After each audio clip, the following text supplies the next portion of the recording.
Well, well, well. Just when we thought this tournament was done and dusted, Sri Lanka have completely turned this World Cup around and busted it wide open. Welcome to Cricket with Intent. I'm GB, your host as always, here with HB. I have to I have to give my formal apology right now to Sri Lanka, all the Sri Lankan fans, the cricket board. Even though the cricket boards are still a disgrace, I still have to give my apology to them. Yeah, let's Because, be honest. I think both of us, as well as the whole basic cricketing world, thought this tournament was over. The moment Bangladesh lost to Australia, we thought, yep, that's it. The top four secured: Australia, India, New Zealand, and England in whatever order. But my word, Sri Lanka, what a performance! it was unbelievable. I remember the first 10 overs against England, the way they bowled. I mean, it was just, they didn't bowl a bad ball. It was Yeah. unbelievable. And Malinga, He really rolled back the years. This was like peak Blinger. Took what, 4 wickets? Should have been five. Those drop catches though. it's a resurgence, man. Yeah. He was dropped last year. Mm. He was dropped. He's a fat guy. He just Yeah. he wasn't even playing in the IPL last season. Yeah. Well, the previous season. Yeah. And today, I mean, the other day he was unbelievable. It was unbelievable. It really was a brilliant all-round team performance because even batting-wise, obviously 232 wasn't a great total, but it really could have been a lot worse. And they actually made basically a fiver to give their bowlers something to bowl at, and obviously clearly it worked out to be enough. It was a brilliant all-round display. Yeah, Angelo Matthews, he's always good for that gritty knock, Yeah. And to this game, this is where he produced it, right? 85, 115. Yeah. It's funny. I think after the game, they're interviewing him, and they asked him like, "What did you think of your innings and all that?" He said, "I thought I was woefully out of form." Yeah. Yeah. But the innings turned out to be a match gem. winner. Yeah, it won him the game. Pretty Yeah, I much. mean, yeah, he essentially was another one who rolled back the years because he's been in real bad form recently as well. Another one who probably only there because of reputation and because he was a bit senior batsman left because obviously Sangakkara, Jai Warden is gone. But that innings alone makes his World Cup inclusion into the team worth it, I think. I mean, I think there were calls for him to be dropped. Yeah. I don't think he had a double figure score this whole tournament before this game. Yeah, I think he's been on a real barren run for sure. It was unbelievable. Mm. And look, I mean, before this tournament, I was saying, Sri Lanka, I'm going to win a game. They're going to lose to Afghanistan. Yeah. They're going to finish last. This is guaranteed. It's going to happen. And now they got a chance of being in the top four. Yes, they're the most likely team outside the top four to make it in. Yeah, I mean, I don't mean to knock their not knock their campaign, but those two rained off games obviously helped them out as well. Because again, maybe they would have won those games. Maybe they did help them out. Exactly. Yeah. But having those 2 points, being right on the edge now, and my word, I mean, it's crazy because England were surefire at this beginning of this tournament. Oh, they're definitely gonna make the top four. Now, out of those big four of New Zealand, Australia, India, and England, they're the most likely to fall out. It's unbelievable. The last episode, I think we were talking about Australia, probably the most likely team. I don't think we even brought up England, really. Yeah, not really. And now, that result, I don't think there was... This is by far, obviously, the biggest shock result of the World Cup. I mean, so far, yeah. I didn't even think of Sri Lanka winning this game. It didn't even come across my mind that this is possible. And you're right. The last 3 games, it's I believe it's Australia, India, New Zealand. Yeah. I mean, they got to win 2 of those, I think. If they win only 1... Then it's a bit iffy. Yeah, if they win 2, they're guaranteed to go through. Because if Sri Lanka win all their games... If Bangladesh win all the games, they get to 11, right? Pakistan as well. Yeah, and same with Pakistan. So one of them could win all their games. It's possible. It's happened before. Right? Yeah. And England right now, 8 points? So 1 win only gets them to 10. So it seems like the type of event happened to England too, isn't it? Yeah, it would be typical England. Yeah, because they've literally been the best team in the world. Although, as I've argued for a long time, England are by a considerable margin the best flat wicket team in the world. There's no one I'd rather have on a flat pitch than them because they got, we've talked about before, at least 7, really 8 attacking batsmen all the way down to like Rashid, who can just hit runs really quickly, and they all just have that license they've been given by Morgan and the coach, Trevor Bayliss, to attack. But like we've seen in the Sri Lanka match, when the pitch is doing things, when it's tough, when you need to grind it out, that's when they have problems creating partnerships. Ben Stokes, I mean, by the end, he was all by himself. Like, nobody was able to really hang around and just literally do nothing. Just don't get out. Let him make the runs. but they couldn't do it. They just kept losing wickets, and that's why they ended up getting bowled out for 212. This is a team who people had hopes of that they would get over 400 a couple of times, probably, and 500. 500. That was the thing. Yeah. And it was crazy because we talk about Malinga, but in some way he didn't have his spell wasn't even the best spell in terms of like deciding the game. I feel like the spinner, the Silva, the part-time spinner, but he's a batsman. Let's be honest. And he bowled, and they just kept playing for 10. Yeah. Two of them played for 10, Rashid and Wilkes. Yeah. They nicked it to the keeper. Then Moeen Ali before that. Yeah. Who I see is getting most of the blame right now. Yeah. Because he tried to hit a 6 after already hitting a 6. Absolutely. I mean, that's exactly what I was talking about, where in a flat wicket, I'd always prefer England because they're so attacking and all that. But common sense seems to go out the window where, especially those guys you just mentioned, I mean, obviously you're not relying on Moeen Ali, Rashid, Wilkes to get you runs, or you shouldn't need to. But those sort of guys who look pretty decent in flat wickets are pretty poor in these sort of pitches that obviously gives a lot more to the bowler and is obviously a lot harder for batsmen as well. And dare I say it, some of the even batsmen in the middle order, the Butlers, top of the order, Bairstow and all those guys, even they suddenly aren't so good when it's slow turning pitches or, tough conditions. I'm glad you mentioned this because I remember a month ago when Butler was smashing Pakistan and Nasser Sain had the gall to put him in that class of Viv Richards. Butler here. Yeah. He put him in that class of, Tendulkar, Viv Richards, Kohli, De Villiers. I'm just like, he's not, to me, has he even done it for a sustained period of time? Yeah. And maybe his numbers are much better than I'm giving him credit for. Maybe if I looked at his numbers, it would look a lot better, but I don't really consider him at that level, And I think today was a big test, right? It was a tough pitch. He was there. Yeah. He could have easily won that game. And he gets OBW, Malinga, a Yorker, moving across the stumps, Yeah. I mean, they did do an interesting comparison where I saw they were comparing him and Dhoni after 113 innings. And Dhoni had a few hundred more runs. His average was way better, like about 8 or 9 points more higher. Like Dhoni was obviously close to 50, whereas Butler's closer to 40. And 50s Dhoni had more as well. But Butler did have 9 centuries to I think 3 centuries for Dhoni. So Butler does make big scores when he does get in and all. But yeah, I agree with you. Like comparing him to the likes of Tendulkar and Viv Richards, I think is just not right. And especially just by the order where they're backed. Viv Richards obviously used to come top 3. Tendulkar was opener. And obviously Butler's all the way down there where it's easier to even make quicker runs and have high average, and obviously the era in which we're batting now. That's the key. Yeah, where I mean, for God's sake, in Tendulkar's day and Viv Richards' day, mid-40s was true greatness. The average that was true greatness. Now mid-50s and high 50s, especially when you include someone like Kohli averaging 60, that's true greatness. Mid-40s now is pretty normal. It just means I mean, Yuv Rogers averaging mid-40s in his latter run. Yeah.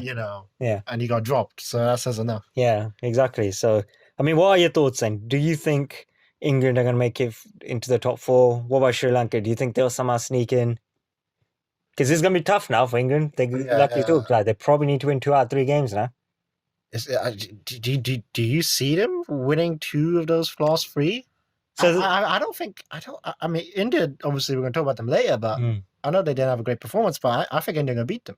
Yeah, India, I think, can beat them because they have much better spinners. That's X factor. That's what I consider India the favourites. Like, they have excellent batting lineup, excellent seamers, but excellent spinners as well as good fielders. Yeah. And whereas I don't think any other team really has that.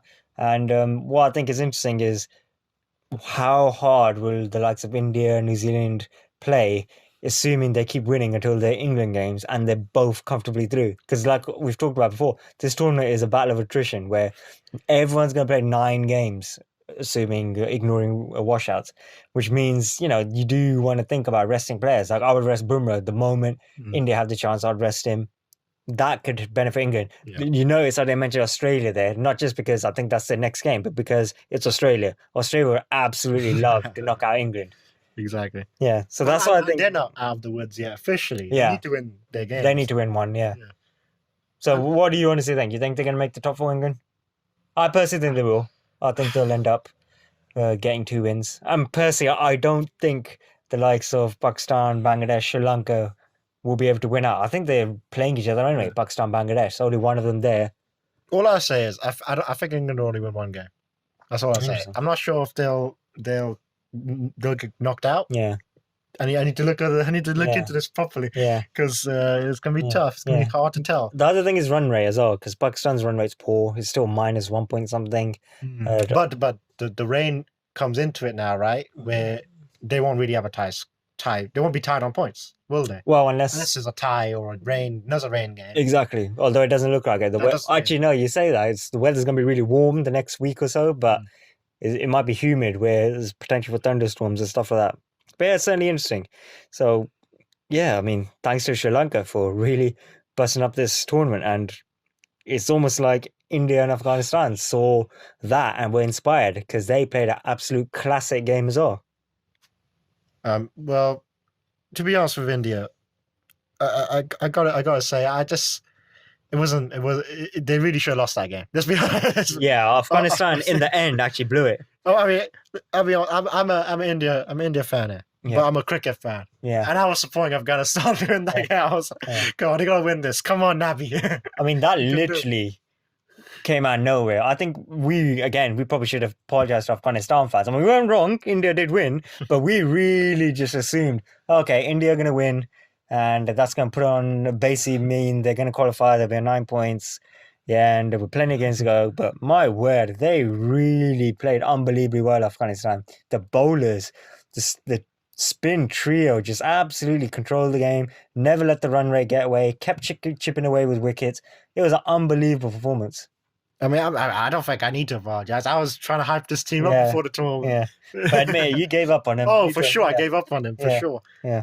I mean, to be honest, this is the Afghanistan I expected. I thought the free spinners, I thought they should have played the free spinners throughout the tournament. I don't know why they were playing 2 spinners and 4 pacers at times. It was really weird. Forget about the conditions. Forget about it. I don't care if Rashid gets whacked, like he did against Moeen Ali and Morgan. Play to your strengths, basically. Yeah, just play your best team. Just play your best team. And to be honest, this pitch, I mean, it suited them, right? I mean, it was turning. Very slow. It was slow. Yeah. It was beautiful. And, you know, Majid, man, he clean bowled Rohit Sharma. It was incredible. That was like the Rohit Sharma of old, where, you know, he takes ages to get in, takes it up a lot of balls. I think he made a 10-ball 1. So. Yes. And, I mean, in the end, I mean, why were they trying to pull Bumrah? Yeah. It was Pandya as well, wasn't it? Yeah. Why were they even playing the pull shot? I remember watching it thinking, they're only going to get out to a pace bowlers by playing a pull shot. Yeah. Just don't do it. And India was kind of, their game plan bowling-wise was kind of silly too. They weren't really bowling slow balls until like late in the innings. It's like they thought, we're just going to bowl short. Yeah, it worked out for him. But yeah. But the thing is, like, the slower balls, I felt kind of changed the game, like, towards the end. I mean, I forgot who it was who got out, but there was one of I think it was Hashmatullah, one of the left-handers who was in. You know, he bowled a slow ball, he scooped it to the mid-wicket fielder. And I'm thinking, India worked it out now, and they actually bowled slow balls like Afghanistan would do. And I mean, I keep saying it, but Afghanistan should have won that game. Yeah, it was you're in control throughout. It was a little bit naivety as well, wasn't it? Like they built a solid foundation, but they kept losing wickets. No one apart from obviously Nabi stuck around. He played a brilliant innings. Unfortunately, just fell just short. I actually thought he should have got man of the match as well because he took wickets and made a good score. I mean, I get why they gave it to Bumrah, but it was a really good all-round performance from Afghanistan. I mean, we got to talk about like what went wrong for India there, like especially batting-wise. Like obviously Rohit Sharma, it happens, but he did make a 10-ball 1. Rahul, I'm still unsure about because he's making runs, but he doesn't look fluid. He's doing it slowly. Like he made a score, but it was like a real slow one. It's crazy. Like if you compare his ODI and test stats, I think the strike rates are similar. Like his test strike rate is similar to his ODI strike rate right now, which is crazy. Yeah, I thought as an opener he would play a bit more freely, play more his natural type of game. But I think I honestly believe he's been told probably as well by the guys like we don't want to lose early wickets. We want to, because you know that's been the weakness of other teams this tournament, right? Losing early wickets, and India have been the best at not losing wickets. Yeah, it's funny especially how with Rohit it's funny how India are using the classical sort of ODI approach, like pre-pinching days, where build a solid foundation, keep wickets until the end, then really go for it. Except this time they weren't able to obviously stop them from losing wickets. They didn't keep wickets in his hand. And when players got in, apart from Kohli, because Kohli's a man, even though he didn't look fluid, he still had a strike rate above 100. Yeah, but again, in ICC tournaments and World Cups in particular, he failed to convert that 50 into 100. He threw it away. Yeah, he really did. That's why he was so angry and disappointed. Yeah. And, I thought, we got to what I'll go on to Jadhav in a second, but we got to about Dhoni. I know. A lot of criticism, a lot of criticism. And Tendulkar was out there criticizing him, right, for his lack of intent. Yeah, that's intent. Yeah. Intent. Yeah, I mean, it's pretty poor performance, and Sachin criticizes you. I mean, no disrespect to the guy, I love him. He's my favorite cricketer of all time, but he is polite, and he very rarely would criticize a player who's currently playing because he understands the pressures and stuff, and especially Dhoni, someone who's played with and respects. And it was really strange. Like, I don't know what's happened to Dhoni where he now struggles really badly against spin. Like, can't rotate the strike. Yeah, exactly. He just knocks it straight to the same fielder too. Exactly. The field that cover, he just knocks it to him. Or straight back to the bowler. It's really strange. Like, it's almost like it'll be like a good test innings where he doesn't look like he's ever going to get out. But like you said, it's ODI cricket, so you got to show a bit more intent than that. It's funny how Dhoni retires from Test cricket, and all of a sudden now he's become like this batsman who blocks the spinners, and he's so conservative against the spinners. When he was playing Test cricket, I feel like he was hitting a boundary or ball against him. It's quite amazing how that happens. Yeah, it really is. I mean, he's getting more and more criticism, and I know Indian fans are fickle, but hopefully it doesn't tarnish his legacy. Like, he still is, in my book, the greatest finisher in the history of ODI cricket. I know some people say Michael Bevan, but the base is similar when it comes to a runner ball chase. But where I think Dhoni definitely has an edge is if it's 60 runs of 30 balls. I know which one of the two I'd rather have. Obviously, this most recent Dhoni, not quite as much, but peak Dhoni, like, don't forget, he's got a record score of 183 not out, which is the highest ever score by a wicketkeeper. So he was capable of making big, powerful innings where he could literally take the game away from the opponent. But yeah, I mean, it really was an amazing game. So overall, like, India obviously definitely gonna make the top 4. Oh, I think that's pretty much done, isn't it? I mean, I'm thinking who they got left. I think there's Sri Lanka. There's probably Bangladesh, England, West Indies.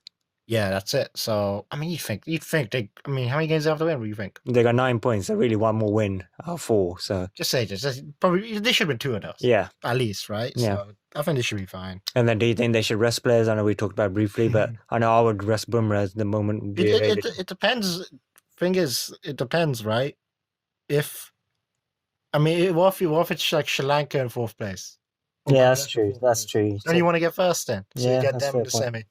I mean, not to disrespect them again as Sri Lanka, Bangladesh, but I feel like India, they'd love to play Sri Lanka, Bangladesh over England, right? Yeah. So if you have a chance to beat England, fair point. I mean, if they want to rest against, West Indies, yeah, they can do what they want. It doesn't affect them, right? If they've already got first place sewn up as well, it doesn't matter.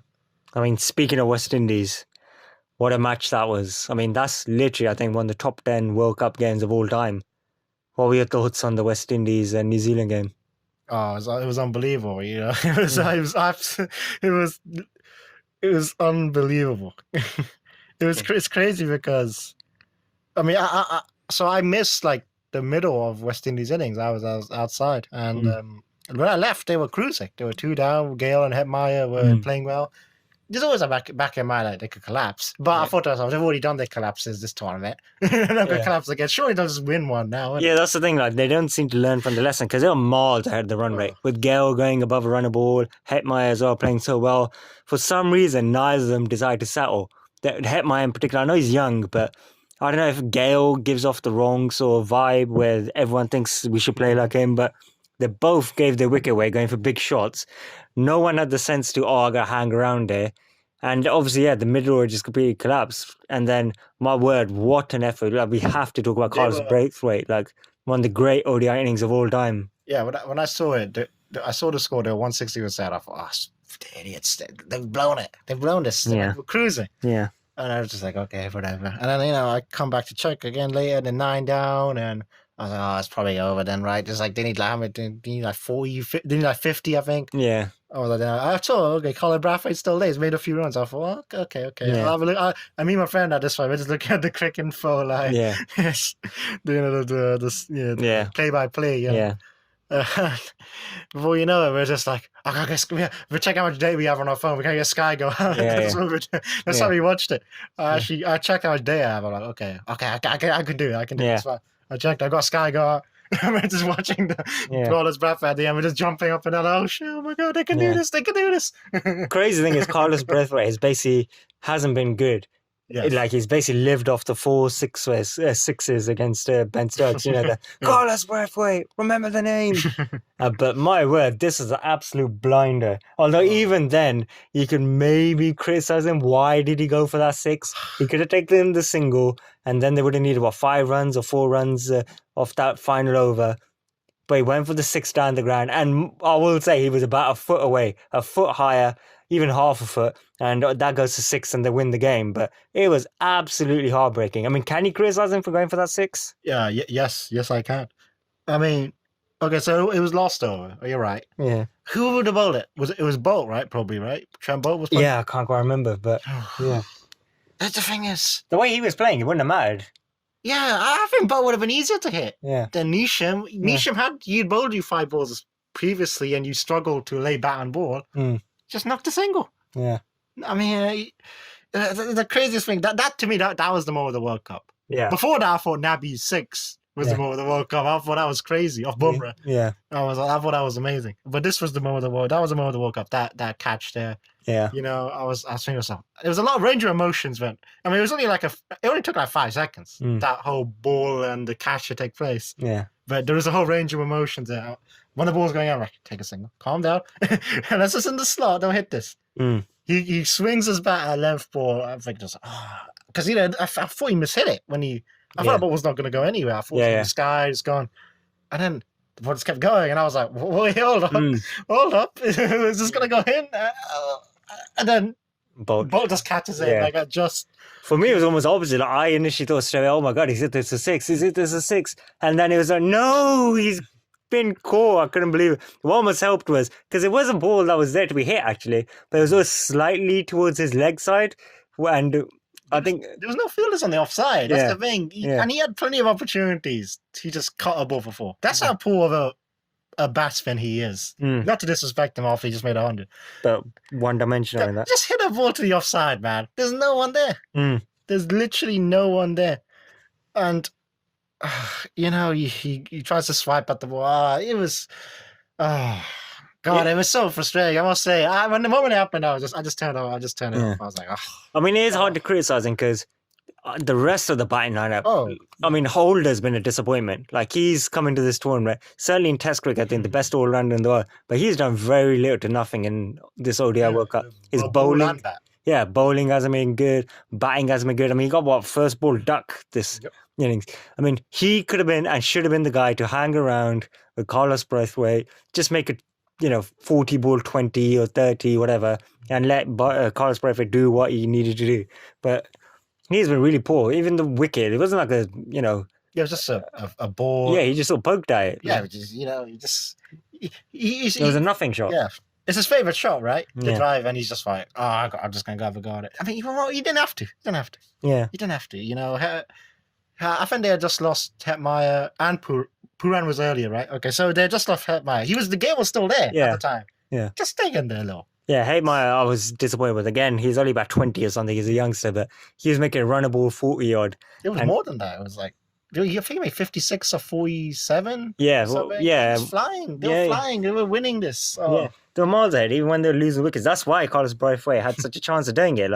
Because the run rates itself wasn't a problem. It just they'd lost too many wickets. And they just didn't learn the lesson because they should have been Australia as well, but they lost too many wickets. And it's just really strange. Like, we talked about West Indies being the dark horses. And when you look at the performance, you can sort of see it. Like, oh, yeah, these guys could have done something that made it top 4. But then they're just so naive. I mean, I was talking about it. I don't know if some of these guys, are they playing as a team, especially the batters? It's almost like they're playing for 2020 contracts where they were like, oh, let's just make runs quickly for myself, almost like an audition. It was really disappointing. I just feel like you one of Pooran or Hetmeyer, they really shouldn't have. They shouldn't be playing together. To me, those guys are hitters, right? Saying that, the problem was who was opening was it Lewis with the Gale before? Yes. Yeah, and he's really been struggling. And Pooran, I think Lewis is pretty poor now. yeah, but that's what I was saying. Like Pooran has actually played pretty well this tournament. But I see what you're saying. Like those two maybe batting right next to each other probably isn't the best thing because yeah, they're both so attacking. They're very basic at 2020 cricketers. In hindsight, I think if they could do it again, they probably would have not played Lewis. They probably would have opened with Hope and Gale. And crazy enough, they probably should have played Marlon Samuels. Yeah. Marlon Samuels probably should have played that free. Yeah. Everyone, I mean, probably should have batted that free. They probably should have put Darren Bravo at 4, honestly. Yeah. Like, look at how this World Cup shaped up. Like, they've built a team that'd be great for flat pitches. Yeah. Guys like Pooran and Hetmeyer and all these guys on flat pitches, the way they play, they'll smash it. Yeah, they would have made 400. I mean, you saw them in the warm-up game against New Zealand. They smashed, what was it, like 440 or something? Yeah, yeah. I mean, yeah, I think they could have done with experience, basically, like you're saying. So, I mean, so that's West Indies basically done and dusted in terms of this World Cup. World Cup is done. I think they got 3 games left. They can only get to like 9 points. England would have to lose every game. I don't see how they could make it. I don't think it's even possible. No, I don't think it is. And I think that's obviously New Zealand done and dusted as well. I mean, we got to talk about them. Like, they keep winning, even though it's not always super convincing, dominant wins. They keep getting these results, keep grinding it out. I mean, that's a skill in itself. Now, how far do you think they could go? Because I think they're basically definitely in the top 4 now.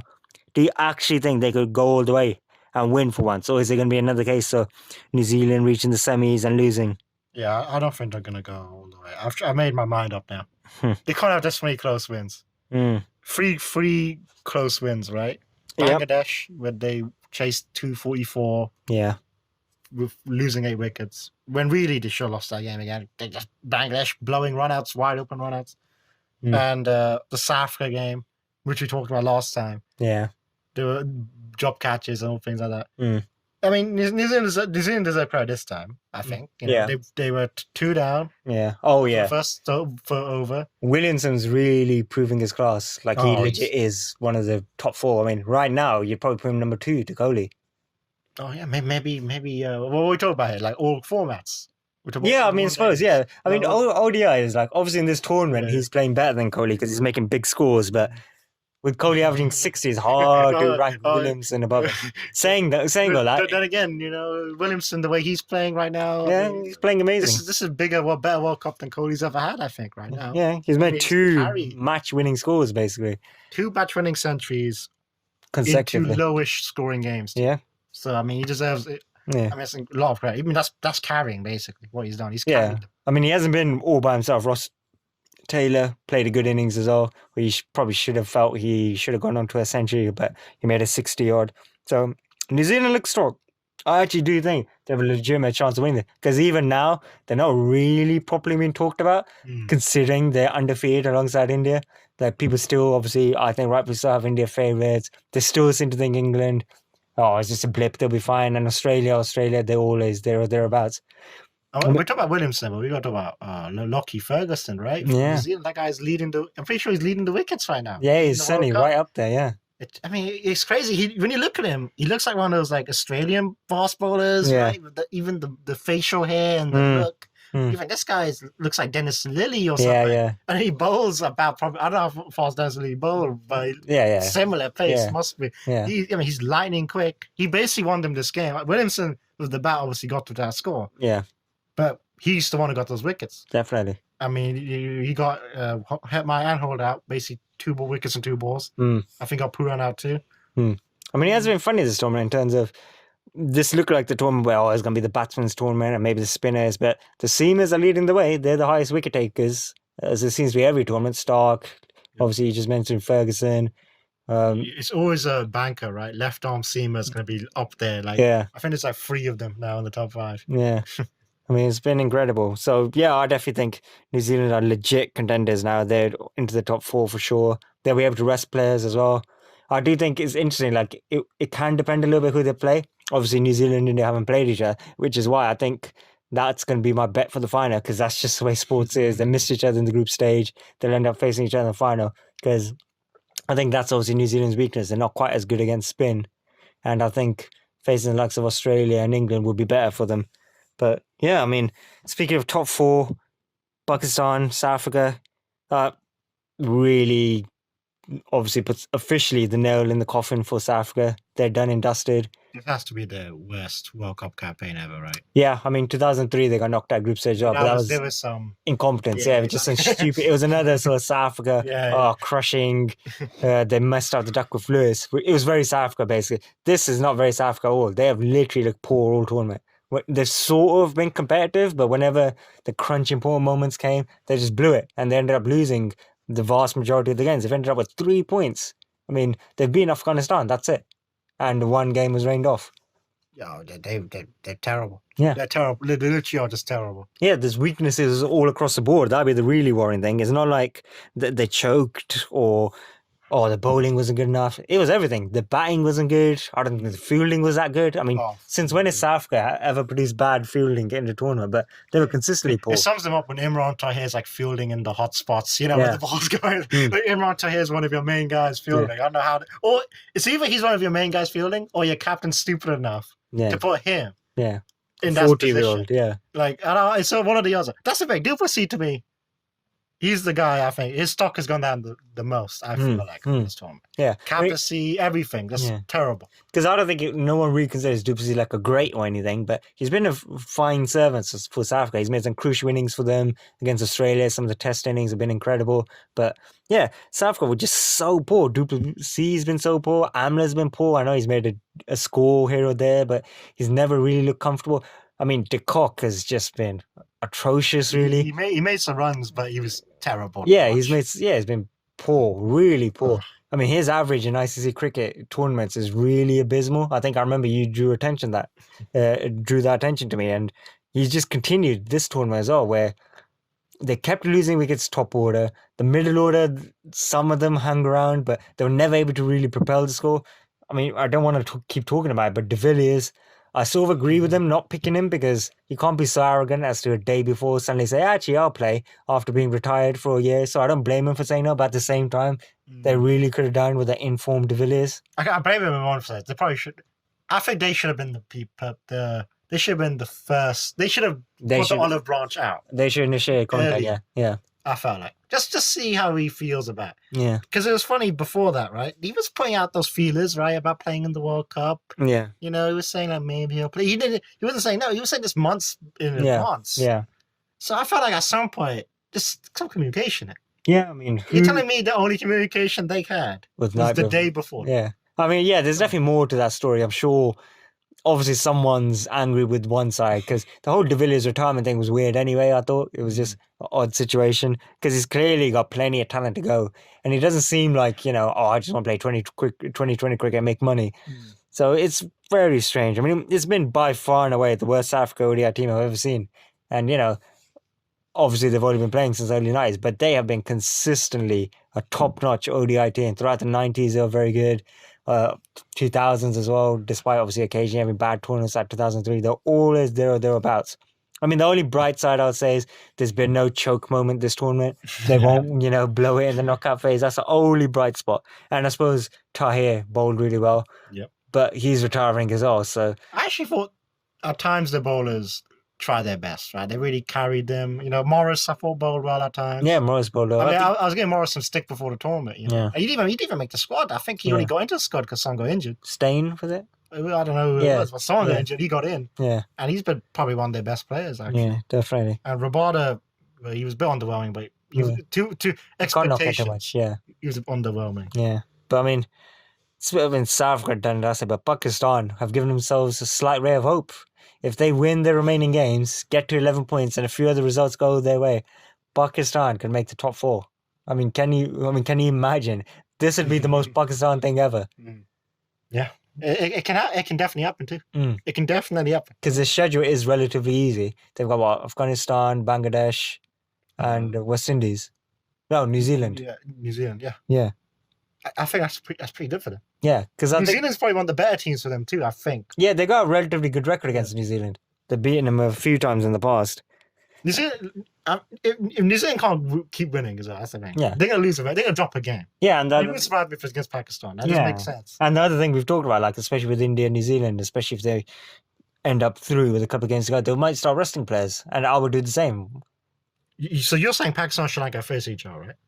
Yeah, I think so. No, Pakistan and Sri Lanka got rained out. Oh, right. Yeah, they got faced Afghanistan, Bangladesh. So let's say Pakistan, Bangladesh is almost kind of a knockout game. I guess I assume Pakistan could be Afghanistan, right? They should. Yeah, they should. I know Afghanistan, but it's Pakistan. Like, if anyone could suddenly blow it after giving Afghanistan knocks them out. Yeah, that would be quite funny. I think, Bangladesh, Pakistan, that's gonna be a heck of a grudge match. I mean, they're rivals anyway, being an Asian subcontinent and all that. But the chance for either of them to knock the other one out, that's going to be such a big game. Oh, it'd be crazy. I think Pakistan, I'll give them a high expectation. I think they can still win this World Cup if they make it to the top 4. I really believe that. Like, if they make it to the top 4, they can win this World Cup. They got good players. Yeah, they do have. But I do think batting-wise, they're really reliant on the top 2 or 3 because Hafiz, Shoaib Malik, I mean, I don't rate any of the guys beyond the top 3 or so. To be fair, Haris Sohail, right? He did well. He came in first game of the tournament, right? Smashed it. Smashed it out there. He should have came in earlier, looks like. Yeah, definitely. Maybe he made... That's the thing. Pakistan, when they won a Champions Trophy, I think they brought in a couple of guys in the middle of the tournament, gave him a little lift. Definitely. Maybe this is their moment now. Yeah, and once saw the pressure's off and people start running, I do think this is a formula to win games, and it always has been. Bat first, give your bowlers something to bowl at, and then the bowlers are really able to turn it up. And especially the moment they ever set 300 plus, like India found in the Champions Trophy final, they're very tough to beat Pakistan. So it definitely is possible. Do you actually think they'll do it? Put your neck on the line. Do you think they'll do it? So you said Afghanistan. They'll beat Afghanistan. Yeah. Oh, Pakistan, Bangladesh, that's gonna be interesting. I think they're gonna beat Bangladesh. I think they're gonna win their 3 games. Interesting. That's all I'm gonna say. I think they're gonna win their 3 games. I really believe that. I really honestly believe they're gonna win those 3 games. Yeah, now, so I said England will win. Did I say England would win 1? So there you go. Yeah. You want the question you asked earlier. Yeah. England will be knocked out. England will be on 10 points and Pakistan go through. Interesting. Certainly possible. I personally think Pakistan aren't going to go through. I don't think they're good enough overall. I think Bangladesh are playing really well. New Zealand, again, it depends on the situation. If they have to play fully, I think they could beat Pakistan as well. I just think they'll end up having a lot of pressure on themselves, but it'll be interesting to see. The X factor in this tournament has basically now become Bangladesh, where they've put on a pretty comfortable, good overall display against Afghanistan today. Won pretty comfortably. The undisputed player of the tournament right now is Shakib Al Hasan. He's got close to 500 runs, so dependable with the bat, and he's taking lots of wickets as well. I mean, it's really interesting, this tournament right now. I mean, what do you think about Bangladesh and their chances? Because obviously, we all thought they had to be Australia, but then, like we've talked about, Sri Lanka threw the curveball. Yeah, the thing is, they've been thrashed by Australia and England, right? Yeah. Thrashed for them. But both of those teams had big scores against about 380. Yeah. In both of those games. Oh, I do think thrash is a bit of a strong word. Like, Australia made 381, Bangladesh made 333. I mean, that is a 40-50 run display, but Bangladesh are capable of scoring above 300. But I think they've shown that. They've proved that. Yeah. It's just that 350 plus, that's when it becomes a very difficult task for them, as it is for most teams. But I just think it just seems like they're missing an X factor of the ball right now. Yeah. A leg spin. I keep saying it. The leg spin. They need a leg spinner. These top teams, if you don't have a leg spinner and there's nothing in the pitch, those off spinners become basically like medium pace, like the slow bowlers. Yeah. There's no turn. Yeah. They're just going to whack you for 6. I was going to say, the pitches are going to make a big difference to Bangladesh hopes. If they get any more sort of slow turners or just something that gives something to their bowlers, they are a legitimate tough team, one of the better teams in the tournament. But yeah, like you said, when it's flat wickets, that's when some of the lack of firepower down the batting lineup is showing up a little bit. And also, like you mentioned, they're missing a little bit with the bowlers because they're very reliant on Shakib, Tamim Iqbal, because at the top of the order to do something. Because if Shakib fails, right now it doesn't look like he's going to. He's made, 2 centuries, 450s or something crazy like that. But if he does, suddenly there's a lot of pressure on the rest of the guys. Yeah, and the remaining fixtures are interesting. Not just, I think it's India. India's one of their games, which is always a fun game. There's always fun games. Yeah, they need to get over that mental block if they're going to be India. Especially in recent years, they've had some terrible defeats. And like we've talked about, never forget, what was it? The when they lost 3 Yes, wickets of and 3 course, balls. of course. Yeah, was that Champions Trophy? Yeah, no, T20 World Cup 2016. Yeah. Oh, yes. The 1, 2 fours, wicket. Yeah. God, that was unbelievable. 2 or 3. That was amazing. Yeah, so that's a big one. Obviously, Pakistan, another massive game. I mean, they were on 7 points right now, Bangladesh. Yes. So the one thing is, they don't have to win out. If they win out, they're definitely through, because then they'll obviously be on like 13 points. But they could win 2 out of 3 games and still make it through. It just seems like one of those things, though. They're gonna have to be India, right? Don't you think it's one of those like moments? Yeah. Where you're like, you gotta overcome this to get to that next level. You gotta overcome this, right? You gotta be India. So that's my prediction. It's gonna come down. Will they be India? Will they be India in the game they face each other? Yeah, and it'll be interesting because, like I've mentioned, like it does depend on India's attitude because they're almost through. They're not actually through yet, but they're all but through. And will it be one of those situations where Bangladesh want it more and India take it as an opportunity to rest players? So it will definitely be interesting because Bangladesh have been up and down. They've been competitive in pretty much most games, but I think a lot really does depend on that pitch. If they have something to work with, they're capable of making a 250 to 300 chase, and they're capable of restricting teams. It's 350 plus when they have real problems. Yeah, and one thing you say about them, this hasn't been a fluke, right? If anything, they've been unlucky to be in this position. They could be higher, very easily. Yeah, we talked about the New Zealand game already. Yeah, I mean their match with Pakistan got washed out. Exactly. Sorry, not Pakistan. Earlier. Yeah. No, who are they playing? Was it Afghanistan? No, I don't. It was a winnable game. Yeah, and it rained up. Yeah, and it was. I think it was Sri Lanka. Yeah. Is it? Yeah. But yeah, I have overall been really impressed with Bangladesh. This is probably, even if they don't make it the top 4, the best ever World Cup. Yeah, for sure. It's a. The other World Cups, they had to they crawl, they fought tooth and nail, right? Yeah. To make the knockout stages. And that was in smaller groups where basically if you won a couple of games, just be one top team, you're through. But in this tournament, they've won about 3 games. Obviously, one of them, Afghanistan, wouldn't say a top opposition, but it's just the way they've performed. Like they've looked like they belonged against Australia, even though they lost by 40-odd runs. They've been really good. I'm really impressed with them. Yeah, it went to the previous format to become a lost state. They were always the 8th best team. Out of the lost state. Yeah, now this time they're the 5th best team. Yeah, at least. Yeah. So that's obviously huge progress. Yeah, definitely. I mean, this is what we've been waiting for, right? For years. So they finally. Thing is, no one really talked about them before the World Cup. I think that also helped them, right? No one talked about Afghanistan became like the new Bangladesh. The new, darlings, yeah. And then they sort of just drifted and flew under the radar, and they've been really good.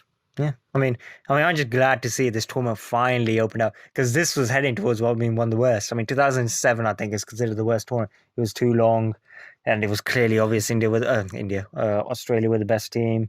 Obviously, India, Pakistan getting knocked out early was poor as well, but this tournament was heading that way when it was becoming too much of a formality and there'd be all these extra games. Thankfully, Sri Lanka pulled off the result, or thank England for blowing it, whatever. And I mean, finally things are hotting up. Oh, it's beautiful. Yeah. It's beautiful. I'm actually looking forward to these games a bit more now, right? I kind of resigned to it after Australia v Bangladesh. Yeah. I'd just been like, oh man, top 4. God, I just may as well just wait, right? May as well just wait like 3 weeks until we bother with this. But Sri Lanka, I keep saying it. Thank you so much, Sri Lanka. Yeah, I mean, let's look at the schedule again. There's England, Australia, which is absolutely massive game. So that's the thing. If England win that, Australia, there's pressure on them then. Yeah, there's real pressure on them then. Yeah, because they'll be on 10 points with New Zealand and South Africa. Yeah, absolutely. Yeah, you're right. And then after that is New Zealand, Pakistan. That's a massive game for Pakistan. So yeah, you could. New Zealand probably can rest players if they want to, or not be quite 100%. Like, we really need to win this. But how many points are New Zealand on? They're on what, 11? So they're top. Yeah, they're probably through. Yeah, they probably are through. But one more win would secure it. So that's a bit unlucky for Pakistan. If the schedule was they're facing New Zealand a bit later, they would really be. They might actually favour that. And also saying that if Pakistan do beat New Zealand there, that really will give them absolute belief. And then what after that? It's India, West Indies. You'd expect India to win that, especially with West Indies having a crushing defeat. And yeah, I mean, I'm really looking forward to that. And we'll obviously see you guys on the next Cricket with Intent. I mean, thank you very much for listening as always. Please do hit that like, subscribe button, and share this to all your fellow cricket fans. Thank you very much.